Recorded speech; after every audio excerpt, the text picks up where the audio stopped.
நம்ம south Indian cinema அளவுலேயே பார்த்தீங்கன்னா next ஒரு பெரிய எக்ஸ்பெக்டேஷன்ஸோட இந்த இயர் ரிலீஸ் ஆக போகிற மூவி தான் நம்ம சூப்பர் ஸ்டாருடைய ஜெயிலர் 2. ஸோ இந்த படம் பார்த்தீங்கன்னா வர அக்டோபர் 15 ரிலீஸ் ஆக போகிறதா ப்ரொடக்ஷன் கம்பெனியே பார்த்தீங்கன்னா இப்போ புது போஸ்டர் விட்டே அனௌன்ஸ் பண்ணிட்டாங்க.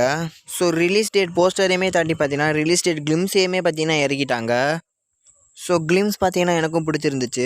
ஸோ இதுக்கு ரீசன் பார்த்தீங்கன்னா என்ன தான் நெல்சன் ஸ்டைலில் பார்த்தீங்கன்னா இது இருந்தாலும் சைடில் பார்த்தீங்கன்னா நம்ம அனிருத்தோட பேக்ரவுண்ட் மியூசிக் தான். ஏன்னா இவங்க இதில் பார்த்தீங்கன்னா யூஸ் பண்ண ஸ்டைலும் பார்த்தீங்கன்னா ஆல்ரெடி பார்ட் 1ல் வந்தது தான் பார்த்தீங்கன்னா லைட்டாக பார்த்தீங்கன்னா 10 டிகிரி பண்ணி பார்த்தீங்கன்னா யூஸ் பண்ணியிருக்காங்க.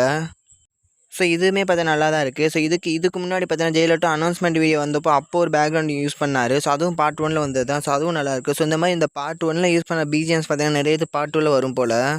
சரி, நெக்ஸ்ட் ரிலீஸ் டேட்டுக்கு வருவோம். ஸோ ரிலீஸ் டேட்டு பார்த்தீங்கன்னா 15 பார்த்தீங்கன்னா அனௌன்ஸ் பண்ணியிருக்காங்க அக்டோபர்.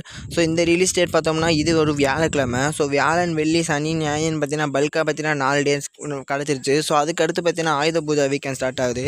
ஸோ அது பார்த்தீங்கன்னா செவ்வாய் வர பார்த்தினா போது. ஸோ பல்காக பார்த்தீங்கன்னா 6 நாள் பார்த்தீங்கன்னா கிடச்சிருக்கு. 6 நாளில் இந்த படம் பாசிட்டிவ் வந்துச்சுன்னா அடித்து சொல்கிறேன் கிட்டத்தட்ட ஜெயிலர் 1 காலேஜனை பார்த்தீங்கன்னா 6 நாளில் இது பீக் பண்ணிடலாம். ஸோ இதையும் தாண்டி இன்னொரு பிரச்சனையும் பார்த்தீங்கன்னா ரிலீஸ் டேட்டில் இருக்குது. ஏன்னா இவங்க ரிலீஸ் பண்ணியிருக்க அடுத்த நாள் பார்த்தீங்கன்னா நம்ம தனுஷோட ஓம் படம் பார்த்தீங்கன்னா ரிலீஸ் ஆகுது. ஸோ டேரெக்டாக பார்த்தீங்கன்னா இவங்க கிளாஸ் விடாமல் 1 டே பிஃபோர் பார்த்தீங்கன்னா வராங்க.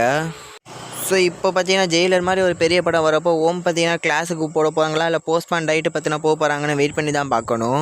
ஏன்னா அவங்க பார்த்தீங்கன்னா கிளாஸை விரும்ப மாட்டாங்க. ஸோ இந்த கிளாஸ் நடந்தால் கண்டிப்பாக பார்த்தீங்கன்னா 2 பேருக்குமே பார்த்தீங்கன்னா பாதிப்பு இருக்குது. ரொம்ப பாதிப்புனா அது ஓம் படத்துக்கு தான் நான் சொல்லுவேன். ஏன்னா ஜெயிலர் 2க்கு பார்த்தீங்கன்னா வெளி ஸ்டேட்ஸ்லாம் பார்த்தீங்கன்னா ஒரு பெரிய எக்ஸ்பெக்டேஷன்ஸே இருக்குது. ஸோ ஃபைனலாக பார்த்தோன்னா என்னோட ஒப்பீனியன் நம்ம தமிழ் சினிமாவில் இந்த இயர் ஹையஸ்ட்டு கலெக்ஷன் கொடுக்குற அளவுக்கு பொட்டன்ஷியல் இருக்க மூவி இந்த ஜெயிலர் 2 தான். ஸோ எவ்வளோ லைஃப் டைம் கலெக்ஷன் கொடுக்க போகுதுன்னு தெரியலை. ஸோ நீங்கள் என்ன நினைக்கிறீங்க சொல்லி கமெண்ட்டில் சொல்லுங்கள்.